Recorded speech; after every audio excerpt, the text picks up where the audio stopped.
बच्चों, आज हम आपको धातुओं के रासायनिक गुणों के बारे में बताएंगे। बच्चों, हमने इसके पहले की वीडियो में धातुओं और अधातुओं के गुणों के बारे में बताया था। आज हम आपको धातुओं और अधातुओं के रासायनिक गुणों के बारे में बताएंगे। सबसे पहले ये भौतिक गुण तो बता दिया था मैंने आपको, आज रासायनिक गुण और इसका उपयोग बताएंगे कि कहाँ कहाँ इसका उपयोग बताएंगे, कौन कौन से रासायनिक गुण होते हैं, तो अलग अलग तरह से हम आपको बताएंगे। तो पहला है जैसे धातुओं का रासायनिक गुण है, इसमें जैसे भी मरकरी से अगर धातु अभिक्रिया करता है, इससे मरकरी से अगर अभिक्रिया करता है, मरकरी से क्रिया, मान लो मतलब धातु है, धातु अगर मरकरी से क्रिया कर रहा है तो क्या बनाएगा? तो धातु अगर मरकरी से क्रिया करता है तो अमलगम बनाता है। क्या बनाता है बच्चों? अमलगम बनाता है। तो धातु मरकरी से क्रिया करके अमलगम बनाता है। जैसे उदाहरण है सोडियम है प्लस एच, मरकरी है, सोडियम अगर मरकरी से क्रिया करेगा तो सोडियम अमलगम बनाएगा,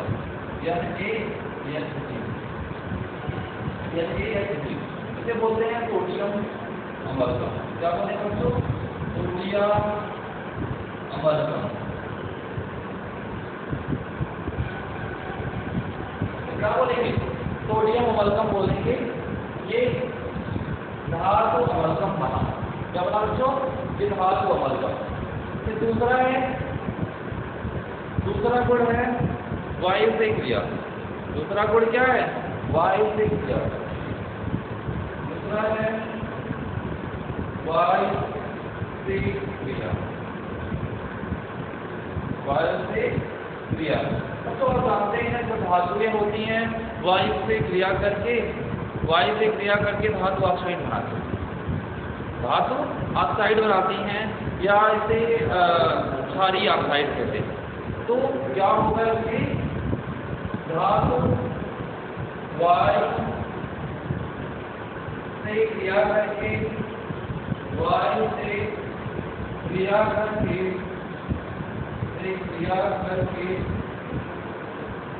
क्षारीय ऑक्साइड बनाते हैं। क्षारीय ऑक्साइड बनाती है। क्षारीय ऑक्साइड बनाती है। ये बातें कई बार पूछी गई हैं कि धातुएं जब ऑक्सीजन से क्रिया करती हैं तो क्या बनाती हैं? तो धातुएं जब ऑक्सीजन से क्रिया करती हैं तो क्षारीय ऑक्साइड बनाती हैं। क्या बनाएंगे बच्चों? क्षारीय ऑक्साइड बनाएंगी। जैसे अभी ONA है, सोडियम है, ऑक्सीजन से क्रिया किया, जब सोडियम धातु है ऑक्सीजन से क्रिया करेगा तो क्या बनाएगा? 2Na2O बनाएगा। 2Na2O इसका गुण कैसा होगा? तो ये क्षारीय गुण होगा। कैसा गुण होगा? तो ये क्षारीय गुण होगा। ये Na2O का गुण कैसा होगा? क्षारीय होगा। एक और उदाहरण हम आपको लेकर के दिखाते हैं। जैसे कि आपका जिंक है, तो क्या है? दूसरा उदाहरण, ये पहला उदाहरण था। दूसरा उदाहरण जैसे जिंक है, ऑक्सीजन से रिएक्शन करेगा, जब ऑक्सीजन से रिएक्शन करेगा क्या बनाएगा? ZnO बनाएगा। ZnO यहाँ पर 2NO बनाएगा। इसका नेचर कैसा होगा? ये क्षारीय ऑक्साइड होगा। इसका नेचर कैसा होगा दोस्तों? ये क्षारीय ऑक्साइड होगा। फिर अभी जैसे तीसरा है तो ये क्या होगा? 4Al plus 3O2। 4Al plus 3O2 क्या बनाएगा? 2Al2O3। क्या बनाएगा? 2Al2O3 बनाएगा। ये भी क्या होगा? एक क्षारीय ऑक्साइड होगा। तो जो Al2 होता है ये उभयधर्मी होता है। क्या होता है? उभयधर्मी होता है। मतलब ये अम्लीय और क्षारीय दोनों जैसा व्यवहार करेगा। उभयधर्मी मतलब क्या? अम्लीय और क्षारीय दोनों जैसा व्यवहार करेगा। ये भी जो जिंक ऑक्साइड है ये भी उभयधर्मी होता है। ये याद रखना है, कभी कभी आपसे पूछा भी जाता है ये क्या होगा? उभयधर्मी होगा। उभयधर्मी मतलब अम्लीय और क्षारीय दोनों ये करे तो उसे उभयदर्शी बोलते हैं। अगला पॉइंट है दोस्तों तीसरा जो है देखते हैं।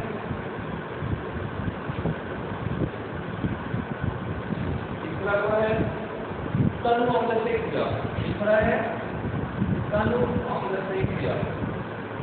तनु अम्ल से क्रिया। तनु अम्ल से क्रिया। बच्चों धातु के अम्ल से क्रिया करके लवण और हाइड्रोजन गैस देती है। आपको पहले से ही बताया जा चुका है कि जो धातुएं होती हैं वो अम्ल से क्रिया करके लवण और हाइड्रोजन गैस देती है। तो क्या होगा इसमें? धातुएं अम्ल से क्रिया करके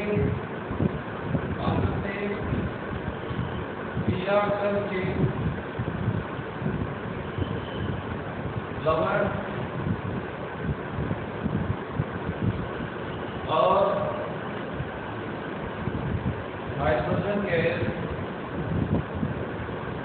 हाइड्रोजन गैस देती है।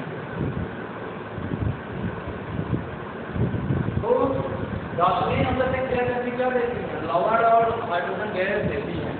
ये जैसे भी चीज है जैसे ये HCl से क्रिया करेगा, क्या बनाएगा? Zinc chloride CnCl2 plus hydrogen gas. CO2 बनाएगा और हाइड्रोजन गैस बनाएगा। ये आपको मालूम हो गया, ये CnCl2 प्लस हाइड्रोजन गैस देगा। ये हो गया कि धातु अम्ल से क्रिया करेगा तो क्या बनाएगा? जिंक क्लोराइड और हाइड्रोजन गैस देगा। अभी ये सॉल्ट है। फिर एक और उदाहरण ले लेते हैं, जैसे Mg है, ये सेवन से क्रिया करेगा। नाइट्रिक अम्ल से क्रिया करता है मैग्नीशियम और क्या बनाएगा? Magnesium nitrate. Magnesium NaOH plus hydrogen gas. तो ये क्या हुआ? अम्ल से क्रिया करके धातु में क्या बनाती है? जो हाइड्रोजन गैस और लवण बनाती है। फिर नेक्स्ट टॉपिक है इसमें, फोर्थ टॉपिक है इसमें, फोर्थ पॉइंट है उसमें। फोर्थ पॉइंट है जल से क्रिया। जल से क्रिया ये इम्पोर्टेंट पॉइंट है। जल से क्रिया जो है वो बहुत ही इम्पोर्टेंट टॉपिक है। बच्चों सभी धातुएं जल से क्रिया नहीं करती। ये जो धातुएं होती हैं विभिन्न माध्यम से ही ये जल से क्रिया करती हैं।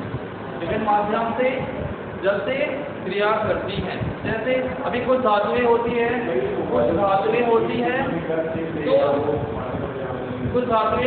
तो जल से आसानी से क्रिया कर लेती हैं, तुरंत ही क्रिया कर लेती हैं। लेकिन कुछ ऐसी धातुएं होती हैं कि जो जल से क्रिया नहीं करती हैं, आसानी से क्रिया नहीं कर पाती हैं। बच्चों जो धातुएं होती हैं वो जल से क्रिया करती हैं। तो विभिन्न धातुएं विभिन्न तरह से धातुएं क्रिया करती हैं। जैसे सोडियम है, पोटेशियम है, ये तो जल से तुरंत क्रिया कर लेता है और हाइड्रोजन गैस देता है। लेकिन कुछ ऐसे होते हैं कि जो गर्म जल से क्रिया करते हैं, कुछ ऐसे होते हैं जो कि क्रिया करते ही नहीं, कुछ होते हैं जो कि वाष्प से जलवाष्प से क्रिया करते हैं। तो ये डिपेंड करता है कि किस प्रकार का कौन सा धातु है, इसके ऊपर डिपेंड ये करेगा। अगर सोडियम है तो बच्चों सोडियम जल से अगर क्रिया करेगा 2Na प्लस H2O, ये 2Na प्लस 2H2O है, ये क्रिया करके क्या बनाएगा बच्चों? 2NaOH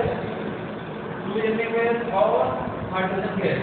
बच्चों वैसे ही जल में हम सोडियम को डालते हैं तो यहाँ से सोडियम एक्सोथर्मिक अक्रिया होती है। जल में डालेंगे तो एक्सोथर्मिक अक्रिया होगी, उसमें क्षेपी अक्रिया होती है। जो सोडियम का टुकड़ा होता है वो जल जाता है। सोडियम का टुकड़ा जो होता है वो उसमें जल जाएगा। जैसे ही वो जलेगा तो क्यों जलता है, उसका कारण क्या है? उसका कारण ये है कि उसमें हाइड्रोजन गैस निकलती है और बहुत ज़्यादा अमाउंट में हीट निकलती है, उष्मा निकलती है। ये उष्मा हाइड्रोजन को जला देती है। ये उष्मा क्या करेगी? हाइड्रोजन को जला देगी। तो इस तरह से ये एक एक्सोथर्मिक अभिक्रिया होती है। फिर दूसरा है जैसे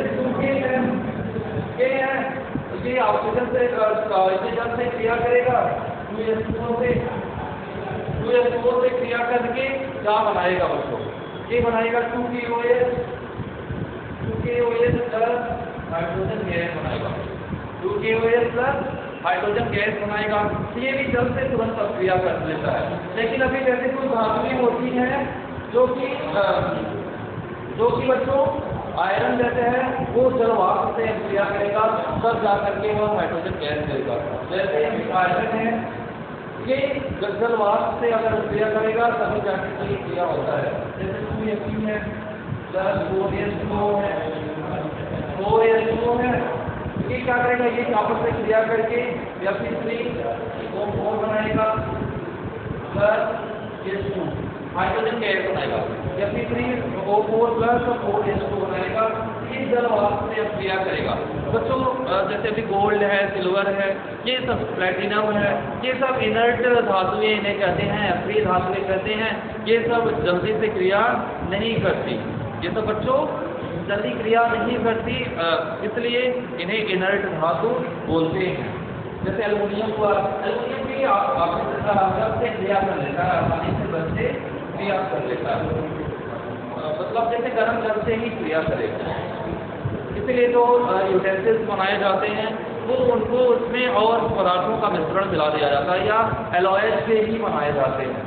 फिर पांचवा है और अंतिम है हाइड्रोजन से क्रिया। हाइड्रोजन से क्रिया, हाइड्रोजन से क्रिया। बच्चों हाइड्रोजन से क्रिया करने पर क्या बनाएगा? ये हाइड्रोजन से क्रिया करके हाइड्राइड बनाते हैं। धातु में हाइड्रोजन से क्रिया करके धातु हाइड्राइड बनाते हैं। जैसे 2Na प्लस H2, 2NaS बनाते हैं।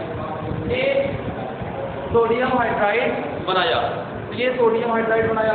जैसे भी दूसरा है 2Ka प्लस H2, 2KS बनाया, 2KS बनाया। ये भी धातु हाइड्राइड बनाया। तो कुछ होते हैं कि धातु हाइड्राइड बनाते हैं हाइड्रोजन से क्रिया करके। फिर नेक्स्ट टॉपिक है इसमें धातुओं के उपयोग।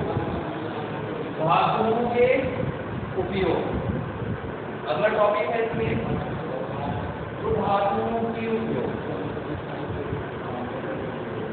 धातुओं के उपयोग अगला टॉपिक है धातुओं के उपयोग। तो धातुओं के कौन कौन से उपयोग हैं हम आपको बताने जा रहे हैं। तो दैनिक जीवन में विभिन्न प्रकार के जो बर्तन होते हैं उनको बनाने में धातुओं का उपयोग किया जाता है।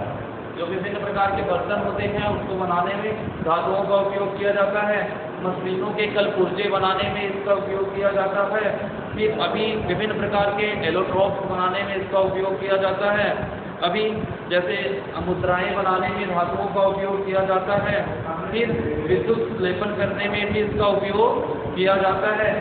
जैसे मूर्तियां बनाने में धातुओं का उपयोग किया जाता है। ये विभिन्न प्रकार के जो उपयोग हैं, अधिकतर चीज़ आप देखते हैं कि धातुओं से ही मिलकर के सभी चीज़ें बने होते हैं।